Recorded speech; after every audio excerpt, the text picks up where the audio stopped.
أعوذ بالله من الشيطان الرجيم. بسم الله الرحمن الرحيم. إن الحمد لله والصلاة والسلام على رسول الله صلى الله عليه وعلى آله وصحبه أجمعين. أما بعد فقد قال الله تعالى في كلامه القديم وفي الفرقان المجيد بعد أعوذ بالله من الشيطان الرجيم. بسم الله الرحمن الرحيم.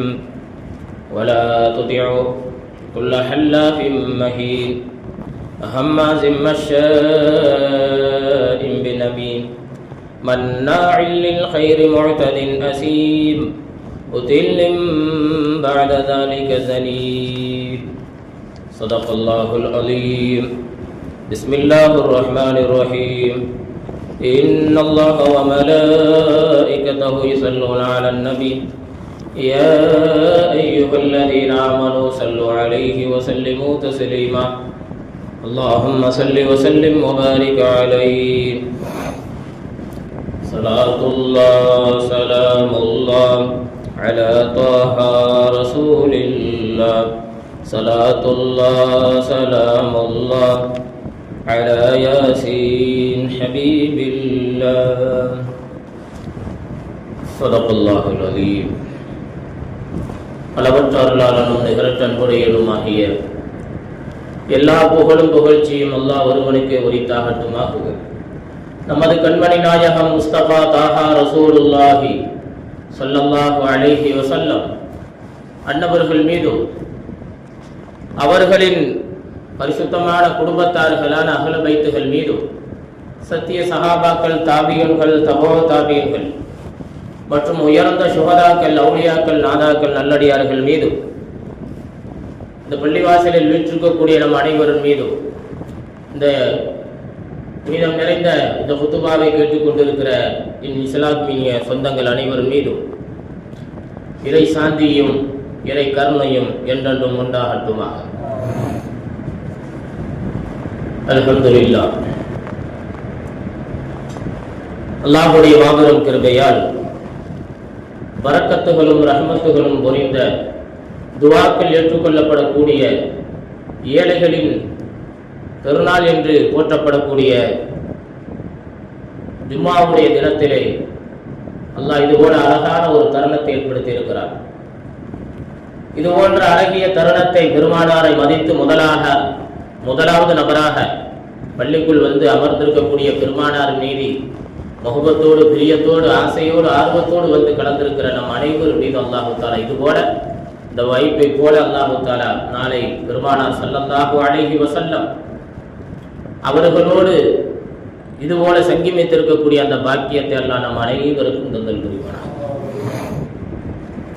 அதுபோல அல்லாஹு தாலா இந்த வெயிலுடைய தாக்கத்தால் ஏற்படக்கூடிய நோய்கள், மரணங்கள், எல்லா விதமான ஆபத்துகள், பேராபத்துகள், ஹசதுகள், ஐனுகள் அனைத்திலிருந்தும் அல்லாஹ் நம்மளை பாதுகாத்தார்கள் புரிவானாக. நம் மனைவி மக்களை பாதுகாத்தார்கள் புரிவானாக.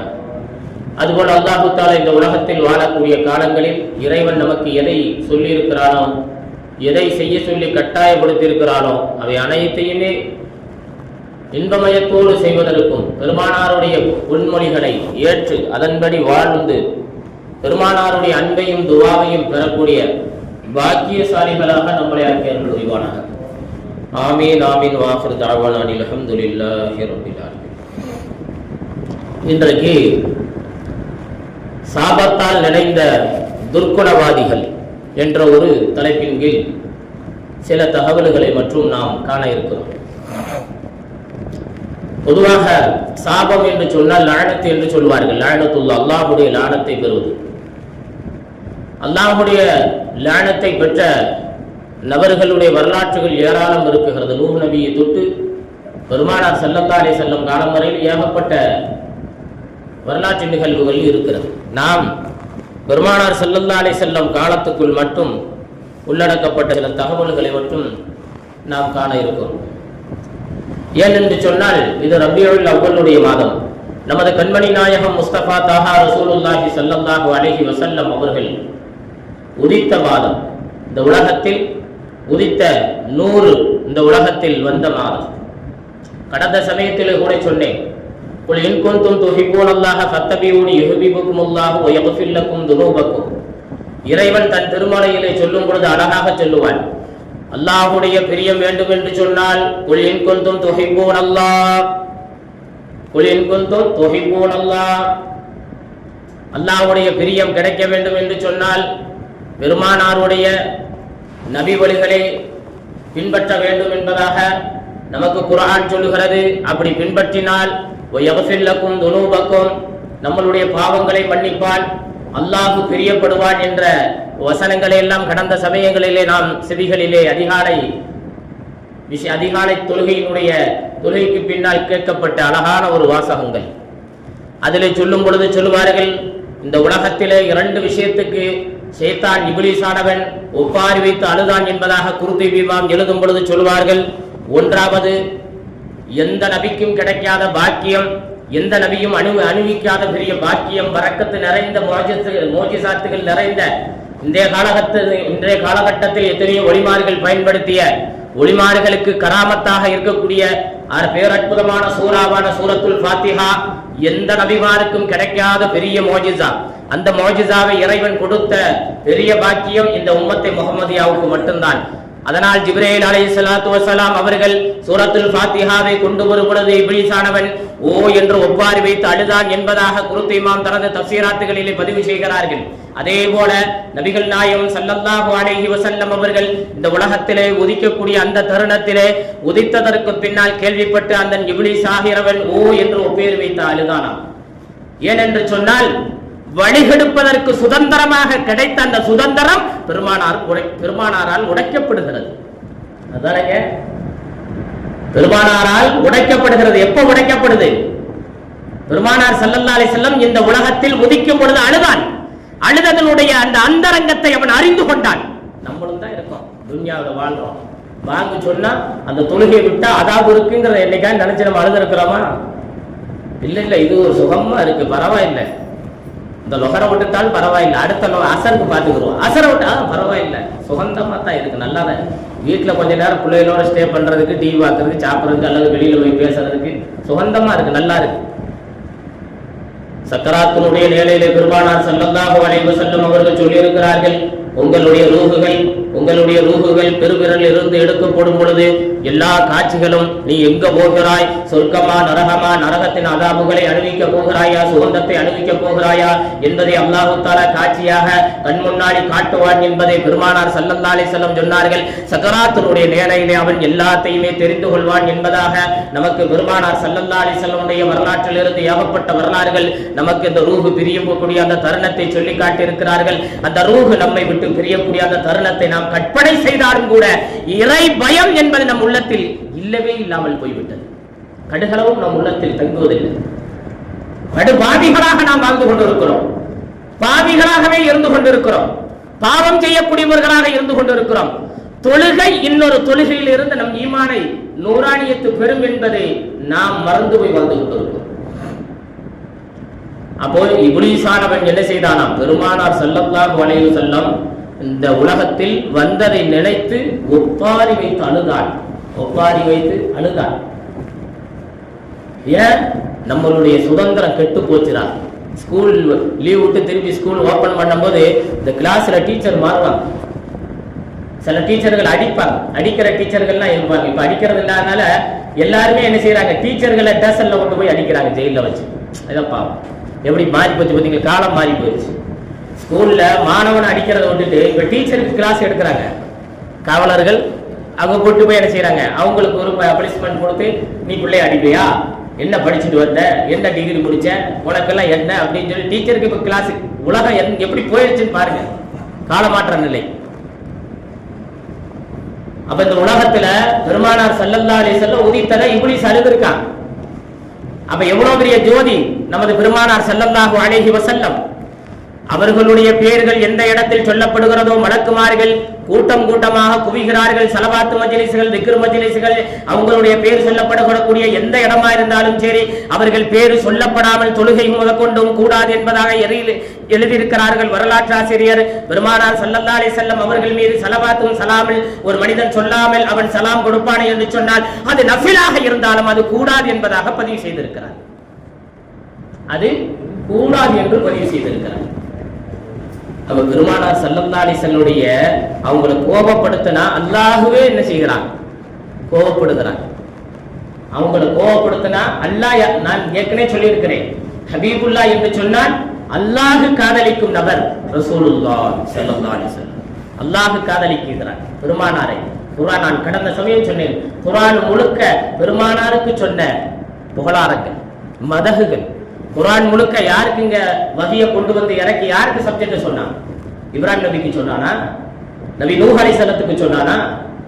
இறைவன் நமது ஹபீபுல்லாஹ், ஆனா ஹபீபே ரசூலுல்லாஹி ஸல்லல்லாஹு அலைஹி வஸல்லம் அன்னவர்களுக்கு தான் திலாவத்துல் குர்ஆனிலே நசீஹத்தை சொல்லி இருக்கிறான், சீரத்தை வரலாற்றுகளை சொல்லி இருக்கிறான். பெருமானார் ஸல்லல்லாஹு அலைஹி வஸல்லம் அவர்களிடத்திலே தான் துஆக்களை சொல்லி இருக்கிறான். பெருமானார் ஸல்லல்லாஹு அலைஹி வஸல்லம் அவர்கள் எப்படி ஒவ்வொரு நபிமார்கள் இருந்தார்கள், பெற்றார்கள், பலன் அடைந்தார்கள், துர்க்குணவாதிகள் எப்படியெல்லாம் லானத்தை பெற்றார்கள், இதை பற்றி யாரிடம் சந்தோஷமாக சொல்லுவார்கள்? நீங்கள் எல்லாம் ஒரு விஷயத்தை வரலாறை ஒருத்தர் சொல்ல வேண்டும் என்று சொன்னால் உங்களுக்கு பிடித்தமான நண்பர்களிடம் தான் உங்கள் ரகசியங்களை நீங்கள் பரிமாறுவீர்கள். அதே போலதான் இறைவனாக ரப்பு தாலா அல்லாஹு தாலா தனது ஹபீபான பெருமானார் ஸல்லல்லாஹு அலைஹி வஸல்லம் அவர்களிடம் திலாவத்துல் குர்ஆன் என்பதை கொண்டு எல்லா ரகசியங்களையும் ஆதம் நபியை தொட்டு பெருமானார் ஸல்லல்லாஹு அலைஹி வஸல்லம் காலங்களில் உலகம் அழியும் வரையிலும், அழிந்ததற்கு பின்னால் வரையிலும் உண்டான எல்லா அந்தரங்கத்தையுமே அவன் என்ன செய்திருக்கிறான்? குர்ஆனிலே பெருமானாரட்டே என்ன செய்திருக்கிறான்? அனைத்தையுமே சொல்லி கொட்டி தீர்த்திருக்கிறான். அதைத்தான் நாம் எடுத்து படித்துக் கொண்டு இருக்கிறோம். ஃபர்ல் குர்ஆனை ஓதிக்கொண்டு இருக்கிறோம். ஃபர்ல் ஐன் கட்டாய கடமையாக ஓதி பழக வேண்டும். அப்ப அந்த குர்ஆன் முழுக்க யார்? பெருமானாருடைய மதகுதான். பெருமானாருடைய மதகுதான். பெருமானாரை கோபப்படுத்திய இரத்த பந்தமா இருந்தாலும் சரி, அவன் என்ன செய்வான்? நரகத்துக்குத்தான் சித்தியாகுவான், நரகத்துக்குத்தான் சித்தமாகுவான், நரகத்துக்குத்தான் அவன் என்ன செய்வான்? செல்ல வைக்கப்படுவான். பெருமானார் காலத்தில் இருந்த மிகப்பெரிய மோசக்காரன் யாருன்னு சொன்னா அபூ ஜஹல் தான். அபூ ஜஹல்ங்கிறது எல்லா காலத்திலும், இந்த காலத்திலே அபூ ஜஹல் இருக்கு. அபூ ஜஹல்ங்கிறது குடும்பத்தை பிரிக்கக்கூடிய, குடும்பத்தை பிரிக்கக்கூடிய, வியாபாரத்தை துண்டாடக்கூடிய, எல்லாத்திலையும் அபூ ஜஹல்ங்கிறது எப்படி? அவன் முனாஃபிக். அபூ ஜஹல்ங்கிறது முனாஃபிக். அபுல் ஜஹிங்கிறது பெரிய முனாஃபிக்கா இருந்தான். இங்க வரும்போது இங்க ஒரு மாதிரியா பேசுவான், அங்க போனா அங்க ஒரு மாதிரியா. அவனுக்கு பேர் முனாஃபிக், இரட்டை நாக்குடையவன். முனாஃபிக் என்று சொன்னால் நம்மள்ட்ட அந்த குணம் வரவே கூடாது. இரட்டை நாக்குடையவன் ஒரு நாள் வரக்கூடாது. நான் அதைத்தான் நாம் சொல்லுவேன். உங்களுக்கு அக்கீதா இருக்கிறது சுன்னத்து வல் ஜமாத்துனா என்னைக்கு மௌத்து வரைக்கும் அதை அப்படி பேசிக்கிட்டு தான் இருக்கணும். அங்க வரவனா இல்ல நீங்க சொல்றது ஒரு பக்கம் ஹாஜியார் கரெக்ட் தான், இங்க வந்தா இல்ல இந்த இரட்டை நாக்குகள் வேண்டவே வேண்டாம். ஒரு காலம் கை கொடுக்காது. களிமா அந்த நேரத்துல பெரிய தடுமாற்றத்திலே வந்து நிற்கும். களிமா நாவுல வராது. உங்களுக்கு என்ன கொள்கை பிடிச்சிருக்கோ அதுல நீங்க நெல்லுங்க, இல்லைன்னு சொல்ல வரல. ஒருவர் அஹ்லுஸ் சுன்னத் வல் ஜமாத்துல நான் இருப்பேன், நான் இதுலதான் இருக்கிறேன்னா மௌத்து வரைக்கும் அதுல அதே உறுதியா இருங்க. நீங்க எதை நீங்கள் பற்றி பிடித்திருக்கிறீர்களோ அதுதான் சக்கராத்திலும் கை கொடுக்கும், சக்கராத்திலும் வந்து நிற்கும்.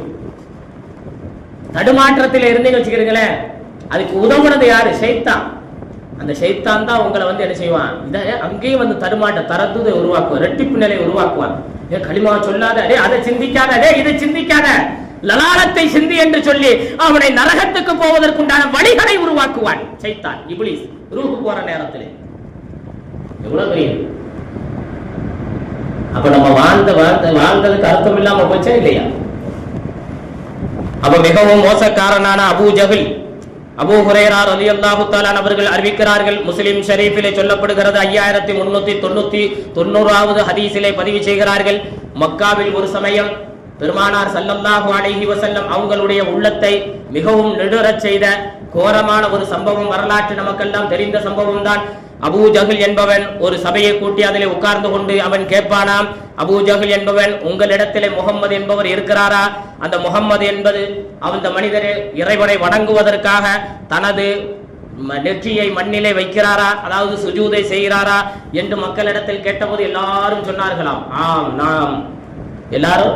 முகம்மதுன்னு ஒருத்தர் இருக்காரு, அவர் நம்ம கற்சிலைகளை வணங்குறோமே, இதை கடந்து புதிதாக ஒரு அக்கீதா, புதிதாக ஒரு கொள்கையை கொண்டு வந்திருக்கிறார். புதிதாக ஒரு கொள்கையை கொண்டு வந்திருக்கிறார். அவர் மண்ணில் சஜதா செய்யறாரு, தெரியுமா எல்லாத்துக்கும்? ஏன்னா பொதுவா புதுசா வந்துருச்சுன்னு வச்சுக்கிறீங்களா, ஒரு கூட்டத்தை போட்டுருவோம். அது எதா இருந்தா ஒரு கடையே வந்துருச்சுன்னு வச்சுக்கிறீங்களா, பக்கத்துல நீங்க ஒரு கடையே தொடங்க, ஒரு கடைக்கு பக்கத்துல ஒரு கடையை தொடங்க, அந்த கடைக்காரரு தன்னுடைய நண்பர் வட்டாரங்கள்ல உள்ள எல்லாரையும் கூப்பிட்டு பேசுவார். என் கடை பக்கத்துல ஒருத்தர் கடை திறந்துட்டாரு, அந்த கடைக்காரர் என்னெல்லாம் விற்கிறான்னு தெரியல, நம்ம கடையை முறியடிக்க வந்தாரா? அவர் யதார்த்தமா திறந்துருப்பாருன்னு வச்சுக்கிறீங்களேன். அவர் கெட்ட எண்ணத்துல திறக்கணும்னா அவர் ஏன்னா பொதுவா மனுஷன் இயற்கையிலேயே மனிதனுடைய குணம் என்ன தெரியுங்களா, கெட்ட எண்ணம் போது 10ல் 1 வெளிப்பட்டுரும். நான் அவனை முறியடிக்கிறது தான் கடை திறந்திருக்கேன் அப்படின்னு எங்கேயாவது ஏதாவது ஒரு இடத்துல என்ன செய்வார், அந்த வார்த்தையை சிந்தி இருப்பார். ஆனா அவர் யதார்த்தமா தான் திறந்திருப்பாரு. ஆனா நம்மளால என்ன செய்வான், எல்லா வேலையும் பார்த்து உண்மையிலேயே உன்னை கெடுக்கிறது தான் திறந்திருக்கான்னு சொல்லி அவனை படாத பாடுபடுத்தி 2 பேருமே என்ன செஞ்சன, அல்லாஹ்வுடைய லானத்து சாபத்தை அடையக்கூடிய பதுவாவை பெற்று 2 பேருமே நரகத்துக்கு சொந்தக்காரர் ஆயிடுவார். இந்த உலகத்தில் ஒருத்தர் சபிச்சு நரகத்துக்கு ஆளாயும். அவன் எல்லாம் அப்ப இந்த மாதிரி ஒரு இக்கட்டான சூழ்நிலை. அபூஜஹல் என்பவன் கூட்டத்தை கூட்டுகிறான். கூட்டத்தை கூட்டுவிட்டு அபூஜஹல் சொல்வான், லாத் மற்றும் உஸ்ஸா மீது ஆணையாக, லாத் உஸ்ஸா என்ற சிலை, அந்த சிலையின் மீது ஆணையாக நான் சொல்கிறேன், இவ்வாறு அவர் செய்து கொண்டிருப்பதை கண்டால் அவரது பிடையரின் மீது நான் என்ன செய்வேன், நிச்சயமாக நான் விதிப்பேன் என்பதாக சொல்கிறார். அபூஜஹல் கூட்டத்தை கூட்டி சொல்றான், நான் எப்படியாவது அந்த பெருமானார் முகமது ஸல்லல்லாஹு அலைஹி வஸல்லம் சுஜூதிலே கிடக்கும் பொழுது நான் என் காலால் மிதித்து, பிடரியிலே மிதிக்கக்கூடிய அந்த வாய்ப்பை நான் அடைவேன், நான் செஞ்சே தீர்வேன் என்று வாக்கு கொடுக்கிறான். அவ்வளவு பேருக்கு சபையும் சந்தர்ப்பம் அமைகிறது. பெருமானார் ஸல்லல்லாஹு அலைஹி வஸல்லம் சுஜூதிலே கிடக்குகிற பொழுது மிதிப்பதற்காக வேண்டி வேகமாக ஓடி வருகிறான். ஆனால் ஓடி வருகும் பொழுது அவனால் பக்கத்தில் வர முடியவில்லை. பக்கத்தில் வரும் பொழுது அவனுக்கு ஏதோ ஒன்று தடக்கி பின்னாடி பின்வாங்குகிறான். அவ எல்லாரும் கேட்கிறாங்க, நீ என்ன பெருமானாரை முகம்மதை மிதிக்க போகும் பொழுது பின்வாங்குகிறாயே? அப்ப அபூஜஹல் சொல்லுவானான், எனக்கும் அவருக்கும் இடையில் ஏதோ ஒரு நெருப்பிலான அகல் குழி இருப்பது போல எங்க மனதுல படுது, என் கண்ணுக்கு தெரியுது அப்படின்னு. பெருமானார் சுஜூதுல இருக்கும் பொழுது இவர் சொல்லுகிறான், அபூஜஹல்ங்கிறவன் என்ன சொல்றான், நெருப்பிலான அகல் குழி இருப்பது என் கண்ணுக்கு தெரிகிறது அப்படின்னு சொல்லி, வானவர்கள் இந்த காட்சி என் கண் முன்னாடி காட்டுறாங்கன்னு நான் நினைக்கிறேன் அப்படின்னு சொல்லி சொல்லுகிறான். அப்பொழுது இந்த செய்தியை பெருமானார் ஸல்லல்லாஹு அலைஹி வஸல்லம் அவர்கள் சில நாட்கள் கடந்ததற்கு பின்னால் செய்திகள் தெரிய வருகிறது. அப்பொழுது பெருமானார் ஸல்லல்லாஹு அலைஹி வஸல்லம் அவர்கள் சொன்னார்கள், அவன் மட்டும் என்னை ஒரு கால் என் பிடரியின் காலில் வைத்திருப்பானே என்று சொன்னால், என் பிடரின் மீது அவன் காலை வைத்திருப்பானே என்று சொன்னால் அவனுடைய உறுப்புகளை அந்த வானவர்கள் மலாய்க்கத்துமார்கள் துண்டு துண்டாக ஆக்கியிருப்பார்கள் என்று சொன்னார். இந்த உலகத்துல அடிக்கிறத விட நாவால் கடிக்கிறது இருக்கிறத, புறம் பேசுறது இருக்கிற, அது உறுப்புகளை அறுப்பதற்கு சமம், மாமிசத்தை கடிப்பதற்கு சமம். இன்னைக்கு பெருமானாரை நம்ம அப்படித்தானே செஞ்சுக்கிட்டு இருக்கோம். முஹப்பத்தே ரசூல், மதஹே ரசூல், அவங்களுடைய காலத்தில் அவங்களை பேசுவதற்கும் அவங்களை புகழாரங்கள் பாடுவதற்கும் என்னென்ன நாவுகள் துடிக்கிறது, அதை வேறு விதமாக பேசுகிறோம். அது எவ்வளவு பெரிய மன உளைச்சல்களை எத்தனை பெரியோர்களுக்கு ஏற்படுகிறது என்பதை நாம் உணர்ந்து கொள்ள வேண்டும். நபிகள் நாயகம் ஸல்லல்லாஹு அலைஹி வஸல்லம் சொன்னார்கள், என் காலை அவன் ஒரு கால் மிதித்து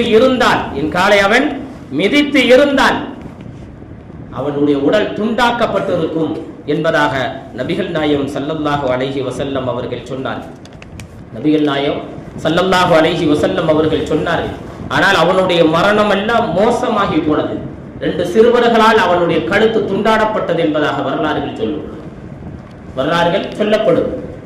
அப்ப அந்த அபூஜஹல் என்பவன் ஒரு சமயம் என்ன செய்தான் என்று சொன்னால், பெருமானார் ஸல்லல்லாஹு அலைஹி வஸல்லம் அவர்கள் ஒரு நேரம் சஃபா மலைக்கு பக்கத்திலே உட்கார்ந்து இருக்கிறார்கள். ஏன்னா பொதுவா இன்னல்லாஹ் மாஸாபிரின்னு சொல்லுவோம், பொறுமையாளர்களிடம் தான் அல்லாஹ் இருக்கிறான் என்பதாக சொல்லுவோம். ஆனா அந்த பொறுமைக்கு ஒரு எல்லை இருக்கும். ஆனால் பெருமானார் ஸல்லல்லாஹு அலைஹி வஸல்லத்தை போல ஒரு எல்லை கொண்டவர்கள் யாரும் இருக்க முடியாது. அவ்வளவு பொறுமையாளர்கள், அவ்வளவு பொறுமையாக பெருமானார் ஸல்லல்லாஹு அலைஹி வஸல்லம் அவர்கள் இருந்திருக்கிறார்கள். அப்ப பெருமானார் ஸல்லல்லாஹு அலைஹி வஸல்லம் சஃபா பக்கத்துல உட்கார்ந்து இருக்கிறார். உட்கார்ந்து சஹாபாக்கள் உட்கார்ந்து பேசிட்டு இருக்கிறார். அப்போ இந்த அபூஜஹல் போகும்போது கேலி கிண்டல் பண்ணான், கூப்பிடுறான். அப்போ கூப்பிட்டுட்டு நக்கல் பண்ணிட்டு குறைஷிகளுடைய சபையில போய் அந்த அபூஜஹல் உட்கார்ந்தான். உட்கார்ந்து கொண்டு அவனை உட்கார்ந்துகிட்டு பார்க்கிறான்.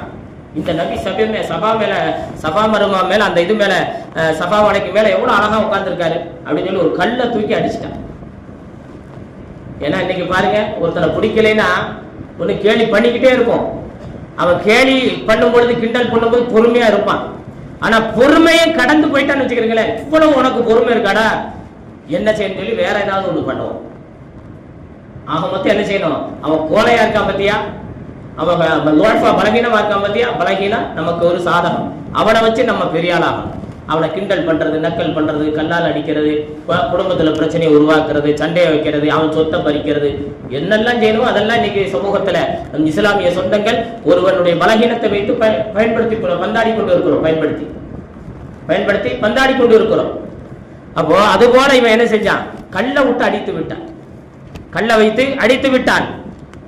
இந்த நிகழ்வை பெருமானார் ஸல்லல்லாஹு அலைஹி வஸல்லம் அவர்களுக்கு கல்லடி பட்டவுடன் அவங்களுடைய முகத்திலிருந்து நெற்றியிலிருந்து கல்லுபட்ட அந்த இடத்திலிருந்து ரத்தம் வடிகிறது. இது அப்துல்லாஹ் இப்னு ஜுதான் என்ற ஒரு அடிமை பெண் பார்க்கிறாள். பார்த்துவிட்டு சிறிது நேரம் உட்கார்ந்து கொண்டே இருக்கிறார்கள். அந்த இடத்திலே ஹம்ஸா ரலியல்லாஹு தஆலா வருகிறார்கள். அவர்கள் வந்தவுடன் இந்த விஷயத்தை சொல்கிறார்கள். நபிகள் நாயகம் ஸல்லல்லாஹு அலைஹி வஸல்லம் அவர்களை கேலி கிண்டல் செய்துவிட்டு கல்லால் அடித்து துன்புறுத்தி அவர்களுடைய நெற்றியில் இருந்து ரத்தம் வடிகிறது என்று சொன்னவுடன் ஹம்ஸா ரலியல்லாஹு தஆலா அவர்கள் வில்லை எடுத்து கொண்டு போய் அம்புல உண்டான அந்த வில்லை எடுத்து கொண்டு போய் வில்லால் அவனை போட்டு என்ன செய்தார்களாம், வில்ல என்ன செஞ்சாங்கன்னா, அதாவது ஒரு கொதிக்க வைக்கக்கூடிய நெருப்புல காய்ச்சி கொண்டு போய் அடித்தார்களாம் ஹம்ஸா ரலியல்லாஹு தஆலா. அபூஜஹல், அப்ப அபூஜஹலை பல பேர்கள் தடுக்க வந்தார்கள். தடுக்க வரும் பொழுது ஹம்ஸா ரலியல்லாஹு தஆலா அவர்களை எல்லாரும் தடுக்க வரும் பொழுது இவன் என்ன செய்ய, எல்லாரும் விட்டுருங்க, நான் செஞ்சதுதான், நான் பெருமானாரை சங்கடப்படுத்தினேன், காயப்படுத்தினேன், அதுக்காண்டி தான் இவர் அடிக்கிறார், இவரை எதுவும் செஞ்சிடாதீங்க, பெருசாயிடும் பிரச்சனை அப்படின்னு சொல்லி இந்த அபூஜஹல் ஒதுங்கி கொண்டான். பெருமானார் ஸல்லல்லாஹு அலைஹி வஸல்லம் அவர்களை இது போன்ற காயங்களை அதிகப்படுத்தினான். ஒரு சமயம் முஸ்லிம் ஷரீஃபிலே பதிவு செய்யப்படுகிற அப்துல்லாஹ் இப்னு மஸ்ஊத் ரலியல்லாஹு தஆலா அவர்கள் சொல்லுகிறார்கள், நபிகள் நாயகம் ஸல்லல்லாஹு அலைஹி வஸல்லம் அவர்கள் தொழுது கொண்டிருக்கிறார்கள். அப்படி தொழுது கொண்டிருக்கக்கூடிய சமயத்திலே அபூஜஹல் ஒரு கூட்டத்தை கூட்டி நண்பர்களிடத்திலே சொல்லுகிறார், யார் பெருமானார் ஸல்லல்லாஹு அலைஹி வஸல்லம் அவர்கள் மேலிடத்திலே ஒரு நாளைக்கு முன்னால் அறுக்கப்பட்ட ஒரு ஒட்டகத்தினுடைய குடலை அவர்கள் தலைமையில் யார் போடுவதற்கு ரெடியாக, அதாவது அவன் கேட்கிறது என்னன்னு சொன்னா, யாராவது இந்த மாதிரி இந்த குடலை எடுத்துக்கொண்டு போய் அவங்க சுஜூதுல கிடக்கும் போது யாரு போட ரெடியா இருக்கீங்க, நான் இவ்வளவு திருகங்கள் கொடுக்கிறேன், இவ்வளவு ஒட்டகங்கள் கொடுக்கிறேன், நீ வேலை செய்கிறான். அதற்கு பேரம் பேசுகிறான். அப்ப பேரம் பேசும் பொழுது பெருமானார் ஸல்லல்லாஹு அலைஹி வஸல்லம் அவர்கள் சுஜூதிலே இருக்கிறார்கள். சுஜூதிலே இருக்கும் பொழுது ஜவ்வை கொண்டு, அதாவது ஜவ்வு நிறைந்த அந்த ஒட்டக குடலை கொண்டு போய் போடுகிறார். போட்ட பொழுது பெருமானார் ஸல்லல்லாஹு அலைஹி வஸல்லம் சுஜூதிலே கிடக்கிறார்கள், எடுக்க முடியவில்லை. சுஜூதிலே கிடக்கிறார்கள்.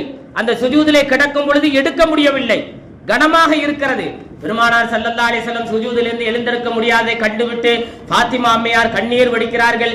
எமது தந்தையாரான ஹபீப் முஸ்தபா ஸல்லல்லாஹு அலைஹி வஸல்லம் அவர்கள் இவ்வளவு பெரிய துன்பத்தை கொடுப்பதா, அதை எடுக்க முடியாமல் சிறுபிள்ளையாக இருந்த அந்த ஃபாத்திமா அம்மையார் அதை எடுக்கிறார்கள். எடுத்து போட்டதற்கு பின்னால் சுஜூதில் இருந்து வெளியே வந்துவிட்டு அவர்கள் துவா கேட்கிறார்கள். என்ன துவா என்று சொன்னால், இறைவா, யா ரப்பி யா ரஹ்மானே, யா அல்லாஹ், அதாவது குறைஷிகளிலே நீ கவனித்துக்கொள், குறைஷியர்களே நீ கவனித்துக்கொள், இறைவா அபூஜஹல், அதாவது அபூஜஹல் இப்னு ஹிஷாமை நீ கவனித்துக்கொள், உத்பத் இப்னு ரபியாவை நீ கவனித்துக்கொள், ஷைபாப் இப்னு ரபியாவை நீ கவனித்துக்கொள், வலீத் இப்னு உத்பாவை நீ கவனித்துக்கொள், அதே மாதிரி உமையத் இப்னு ஹலபை நீ கவனித்துக்கொள், அதே போல உக்பத் இப்னு அபூ முஅய்யதை நீ கவனித்துக்கொள் என்று துஆ செய்கிறார்கள். அந்த பதுவா பத்ர் யுத்தத்திலே கபூலானது என்பதாக வரலாறுகள் சொல்லுகிறது. பத்ர் யுத்தத்திலே ஷஹீதாக்கள், பத்ர் யுத்தத்திலே பல சஹாபாக்கள் ஷஹீதானதிலே இறந்து மௌத்தான இவர்களை கிணற்றிலே தூக்கி போடப்பட்டது. பொதுவாக ஜிஹாது நடக்குது பாத்தீங்களா, ஜிஹாதை பொறுத்த வரைக்கும் என்ன செய்வாங்கன்னா, ஜிஹாது முடிஞ்சிருச்சுன்னா அங்க இருக்கக்கூடிய அந்த தடவாடங்கள், அதாவது போர் செய்த இந்த வாள் எல்லாமே தொப்பி இதெல்லாம் என்ன பொருள்கள் ஏதாவது பணம் காசு இருந்தால் அது எல்லாத்தையும் எடுத்து என்ன செய்வாங்க, இந்த ஜெயிச்ச கூட்டம் வெற்றி வாங்கக்கூடிய கூட்டம் என்ன செய்வோம், பங்கீடு செய்வாங்க சகாபாக்களுக்கு. அதை எல்லாருமே பங்கீடு செய்வாங்க. ஒவ்வொருத்தங்களும் என்னென்ன பொருள், யாருக்கு என்ன பொருள், அந்த பங்கீடு, அதுக்கு பேர் கனிமத்து பொருள். அந்த பொருள் கனிமத்து பொருள். அப்ப பங்கு செய்யப்படும், பங்கீடப்படும். அவ அப்படி பத்ர் யுத்தத்தில் இந்த யாரெல்லாம் பதுவா செய்தார்களோ அந்த பதுவா செஞ்ச எல்லாருமே என்ன செஞ்சாங்களா, ஒரு கிணறு பத்ர் பக்கத்தில் ஒரு கிணறுல தூக்கி போட்டாங்க. பொதுவாக இந்த கனிமத்து பொருளை 3 நாளைக்கு அங்கனக்குள்ள திருப்பி டெண்டர் கூடாரம் போட்டு இருப்பாங்க. பொதுவா போர் நடந்து முடிந்து விட்டால், ஜிகாது முடிந்து விட்டால் 3 நாளைக்கு என்ன செய்வார்களா, கூடாரம் விட்டு அதே இடத்துல உட்கார்ந்து ஏதாவது பொருள் கிடக்கான்னு சொல்லி தேடி கண்டுபிடிச்சு யாராவது ஹயாத்தா உயிரோட எதிரிகள் இருக்காங்களாங்கிற கண்காணிச்சு 3 நாள் கடந்ததற்கு பின்னால் தான் போவார்கள். அவ இந்த பிணங்களை எல்லாம் ரசூலுல்லாஹி ஸல்லல்லாஹு அலைஹி வஸல்லம் அவர்களை இன்னல் கொடுத்த இந்த முனாஃபிக்குகள் எல்லாருமே கிணத்தில் உள்ளார் கிடக்கிறார்கள். அப்ப கிணத்தில் உள்ளார் கிடக்கும் பொழுது பெருமானார் ஸல்லல்லாஹு அலைஹி வஸல்லம் எனக்கு கொடுத்த வாக்கை நான் பெற்றுக்கொண்டேன், நீங்கள் செஞ்ச வாக்குகளை நீங்கள் பெற்றுக்கொண்டீர்களா என்று அந்த பிணத்தை பார்த்து 3வது நாள் கேட்டார்களாம். அப்ப உமர் ரலியல்லாஹு தஆலா அவர்கள் கேட்டார்கள், அவர்கள் செத்து போய் 3 நாள் ஆகிவிட்டது, எப்படி அவர்களுடைய காதுக்கு சமாயத்தை எப்படி கேட்கும் என்று கேட்கும் பொழுது, நமக்குத்தான் காது கேட்காது, செருப்பு வாரை விட நெருக்கம், அதாவது செருப்பினுடைய சப்தத்தை மேற்கொண்டும் அவர்கள் கேட்பார்கள். அந்த அளவுக்கு கூர்மையாக கேட்பார்கள். நமக்குத்தான் கண்ணிருந்தும் குருடார்கள், காதிருந்தும் செவிடர்கள், அழகாக நாம் பேசுவதை கேட்பார்கள் என்று சொல்லி பெருமானார் ஸல்லல்லாஹு அலைஹி வஸல்லம், எனக்கு நீங்கள் என்ன துன்பத்தை கொடுத்தீர்களோ, எதை எதை நீங்கள் செய்தீர்களோ அது உங்களுக்கு இன்பமாக ஆனதா என்பதை பத்ர் யுத்தம் வரலாற்றாக நமக்கு பார்க்க முடிகிறது. பெருமானார் ஸல்லல்லாஹு அலைஹி வஸல்லம் அவர்களை அப்ப எந்த அளவுக்கு துன்புறுத்தினார்கள். அபூ லஹப் என்பவன் பெருமானார் ஸல்லல்லாஹு அலைஹி வஸல்லம் சங்கடப்படுத்தினான், பல ரூபங்களில் சங்கடப்படுத்தினான். அதனால் அவனுக்கு நாசம் உண்டாகட்டும் என்று சொல்லி பெருமானார் ஸல்லல்லாஹு அலைஹி வஸல்லம் அவர்களை காயப்படுத்தியதால் அவர்களுடைய கண்ணீரை துடைக்கும் விதமாக முழு சூரா தப்பத் யதா அபீ லஹப் வ தப் என்ற சூராவை இறக்கினான் என்பது வரலாற்றுகளில் நாம் பார்க்க முடிகிறது. நாம் யோசித்து பார்க்க வேண்டும். பெருமானார் ஸல்லல்லாஹு அலைஹி வஸல்லம் அவர்களை சங்கடப்படுத்தியதால் அந்த சாபத்தால் நினைந்த துர்க்கவாதிகள் இவர்கள் பெருமானாரை ஞாபகம் கொண்டும் பொருள் முதற்கொண்டும் துன்பங்களை உண்டாக்கினார்கள். துன்பத்தால் இவர்களுக்கு எந்த இன்பமும் கிடைக்கப்பெறவில்லை. கடைசில இவர்கள் செத்துதான் மடிந்தார்கள். அதனால் பெருமானார் ஸல்லல்லாஹு அலைஹி வஸல்லம் அவர்கள் விஷயத்திலே இந்த துன்யாவிலே நாமும் கவனமாக இருந்து கொள்ள வேண்டும். பெருமானார் ஸல்லல்லாஹு அலைஹி வஸல்லம் அவர்கள் விஷயத்திலே நாம் சமநிலையில் பேசுவதற்கு எந்த விதமான நமக்கு தகுதி என்பதே கிடையாது. அதனால் நபிகள் நாயகம் ஸல்லல்லாஹு அலைஹி வஸல்லம் அவர்களை நாம் என்ன செய்ய வேண்டும், ஸலவாத்துகளை சொல்லி சொல்லி சுவனத்தை அடைவதிலும் நம்மளுடைய ஈமானை பலப்படுத்துவதிலும் அதிலே தான் நம்மளுடைய கவனங்களை செலுத்த வேண்டுமே தவிர்த்து பெருமானார் ஸல்லல்லாஹு அலைஹி வஸல்லம் கோபத்துக்கும் சாபத்துக்கும் ஆளாவதிலிருந்து நாம் கவனமாக இந்த உலகத்தில் வாழ்வது என்பதில் இருக்கிறதே மிகவும் அவசியமானதாக இருக்குது. பெருமானார் ஸல்லல்லாஹு அலைஹி வஸல்லம் துன்பத்தை கொடுத்த ஒரு நபர்ல வலீத் இப்னு முகீரா, இவன் பெருமானார் ஸல்லல்லாஹு அலைஹி வஸல்லம் அவர்கள் மீது எப்ப பார்த்தாலும் ஹசது, போராமை. இவர் எப்படி இன்னைக்கு நம்ம ஆளுகள் என்ன பாருங்க, தொழுகையில ஹசது படுறோமோ இல்லையோ, நம்ம ஒருவர் தொழுகிறாரு, 5 வக்து தொழுகைக்கு வராரு, திலாவத்துக்கு குர்ஆன் ஓதுறாரு, இதுல எல்லாம் நம்ம ஹசது போராமப்படுறோமோ இல்லையோ. தொழில முன்னேற்றம் அடைஞ்ச துன்யாவில் சம்பாதிக்கிறார். துன்யாவில் எதுவுமே ஒரு 10 ரூபாய் ஒரு ரூபாய் காசு கூட நம்மளால கபூர்ல வச்சு சொர்க்கத்துக்கு கொண்டு போயிடவே முடியாது. அதை கவனத்தில் கொள்ள வேண்டும். நீங்க இப்ப என்ன தொழுகிறீங்களோ இந்த நன்மை கண்ணுக்கு தெரியாத ஒன்றுதான், ஆனால் இதுதான் நாளைக்கு கபூர்ல கை கொடுக்கும். நீங்க சொல்கின்ற ஸலவாத்து தான் நாளைக்கு கை கொடுக்கும். நீங்க செய்கின்ற தான தர்மங்கள் தான் நாளைக்கு கபூர்ல கை கொடுக்கும். நீங்க உழைச்சி சம்பாதிச்சிருப்பீங்க, அந்த பணத்தை வச்சு நீங்க ஆடம்பரமா வாழ்ந்திருப்பீங்க, வாழ்ந்தது எதுவுமே கை கொடுக்க. யாராவது சொல்ல முடியுமா? மௌத்தானவர்களை நீங்க ஏன் கபரஸ்தானுக்கு அல்ஹாக்கு முத்தக்காத்தர் ஹத்தா ஜுர்துமுல் மக்காபிர் ஏன் சொல்லுங்க? கபரஸ்தானுக்கு ஏன் போக சொல்லுங்க? கபரஸ்தானை ஏன் பள்ளி வாசல் அருகாமையில் வைக்கப்படுகிறது? கபரஸ்தானை ஏன் நீங்கள் ஒவ்வொரு நேரம் போய் சலாம் சொல்ல சொல்லுகிறார்? பெருமானார் ஸல்லல்லாஹு அலைஹி வஸல்லம் சுன்னத்தான வழிமுறைகளில் கபரஸ்தானுக்கு போனால் அங்க போக வேண்டும் என்பதை எதற்கு ஆணுக்கும் பெண்ணுக்கும் பெருமானார் ஸல்லல்லாஹு அலைஹி வஸல்லம் அவர்கள் ஒரு நசீகத்தாக சொன்னார். நம்மளுடைய இடம் அதுதான், நமக்கு சொந்த இடமே இதாங்க, அதுதான் நம்மளுக்கு சொந்த இடம். நீங்க இப்ப தொழுகை முடிச்சுட்டு போய் வாழ்ற வீடு இருக்கு, அது சொந்தமே கிடையாது.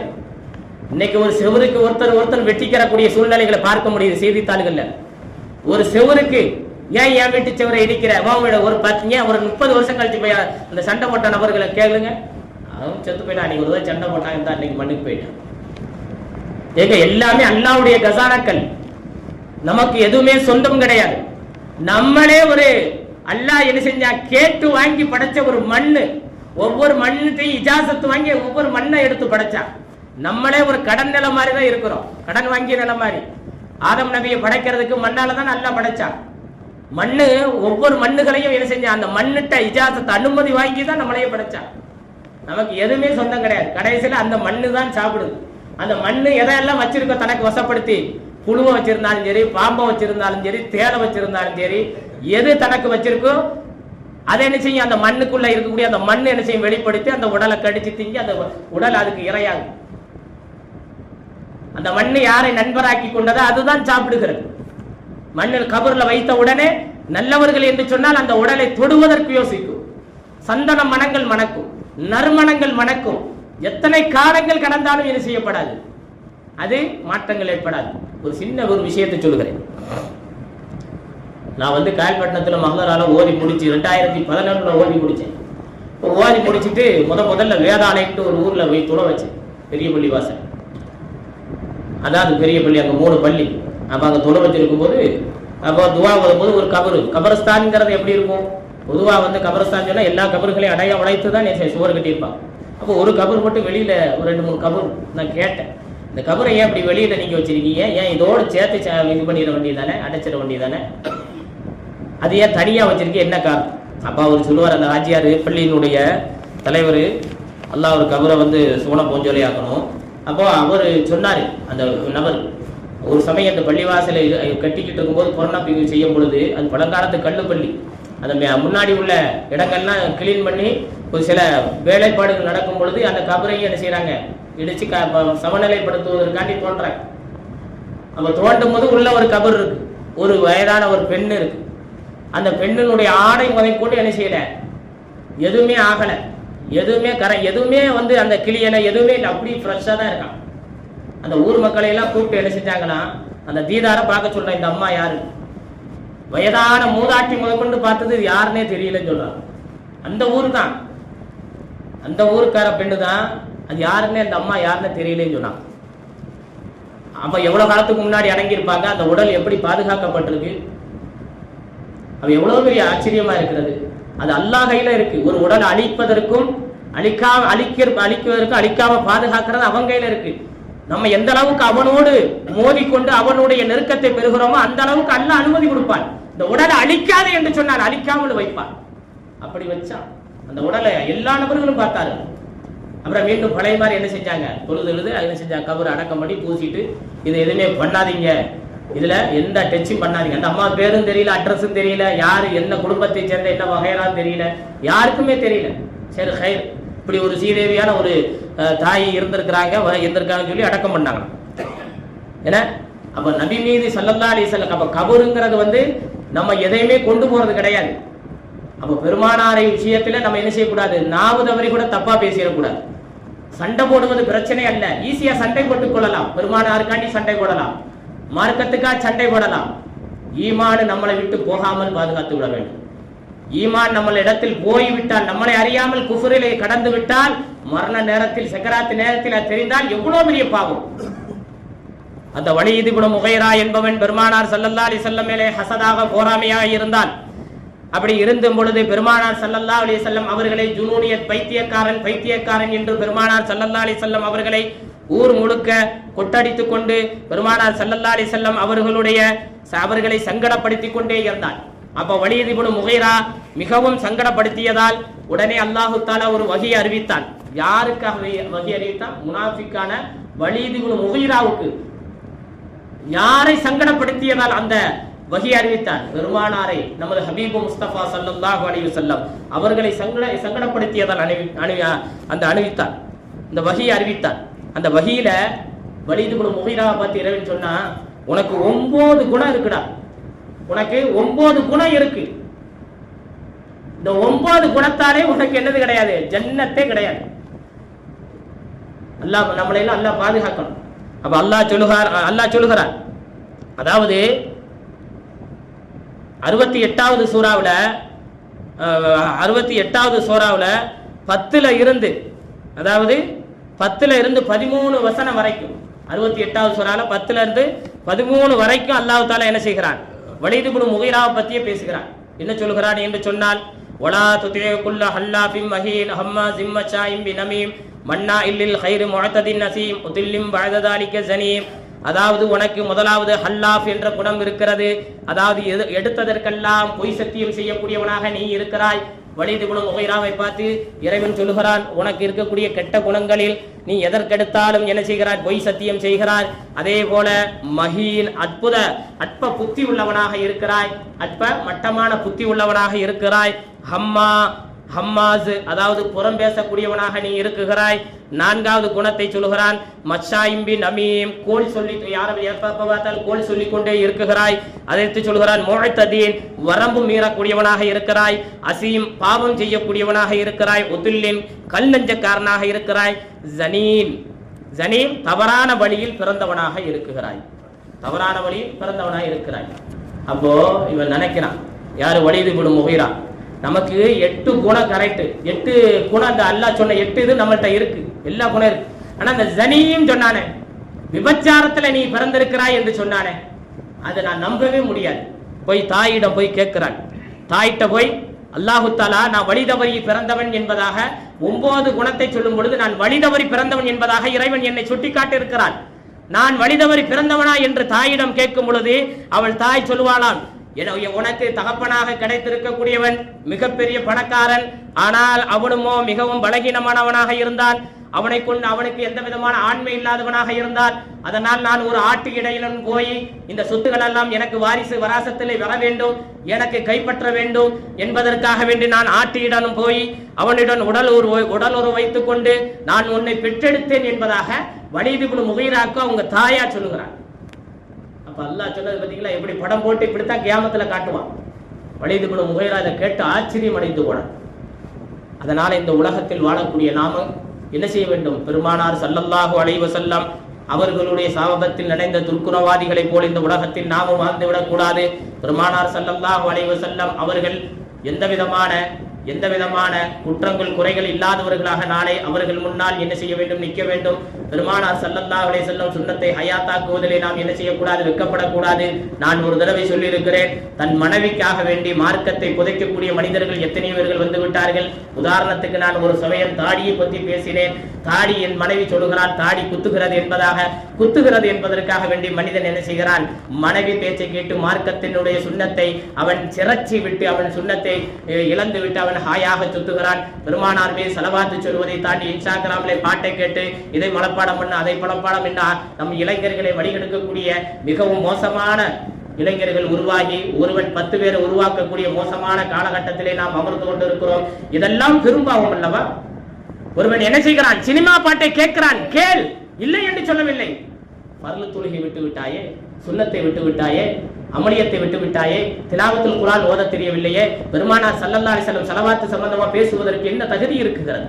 திலாவத்துல் குர்ஆன் ஓத தகுதி இல்லை, தொழுகுவதற்கு தகுதி இல்லை, தாய்க்கு சலாம் சொல்ல தகுதி இல்லை, தகப்பனை மதிக்க தகுதி இல்லை, பிள்ளைகளை மதிக்க தகுதி இல்லை, சொந்த பந்தங்களை மதிக்க தகுதி இல்லை, மஜ்லிஸை மதிக்க தகுதி இல்லை.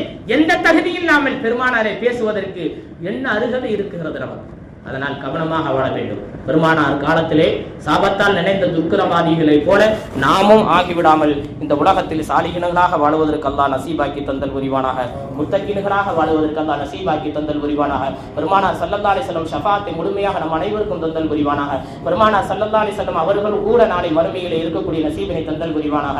அவர்களுடைய ஷஃபாத்து, குர்பத்து, சுஹபத், அவர்களுடைய கரம் கொண்டு ஹவுதுல் ஹவுத் தடாகுகிற அருந்தக்கூடிய பெரும் பாக்கியத்தை நம் அனைவருக்கும் தந்தல் புரிவானாக. பெருமானாருடைய பிறக்கக்கூடிய அந்த தினம் 12ஆம் நாள் ரபியுல் அவ்வல் வரக்கூடிய புதன்கிழமை, அது மகிழ்ச்சிக்குரிய நாளாக நாம் ஆகக்கூடிய நசீபினை நமக்கு தந்தல் புரிவானாக.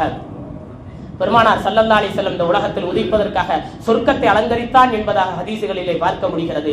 சொர்க்கத்தை அவன் என்ன செய்தான்? நட்சத்திரங்களால் அலங்கரித்தான் என்பதாக பார்க்க முடிகிறது.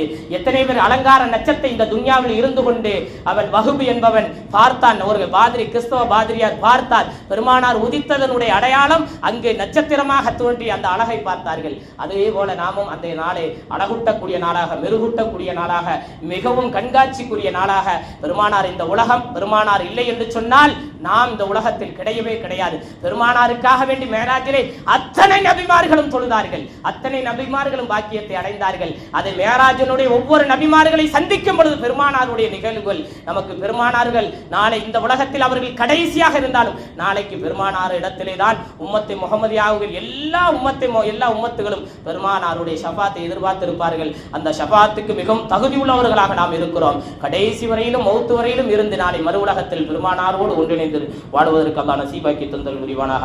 வ ஆகிரு தாவனா அல்ஹம்துலில்லாஹி ரப்பில் ஆலமீன். அஸ்ஸலாமு அலைக்கும் வரஹ்மத்துல்லாஹி.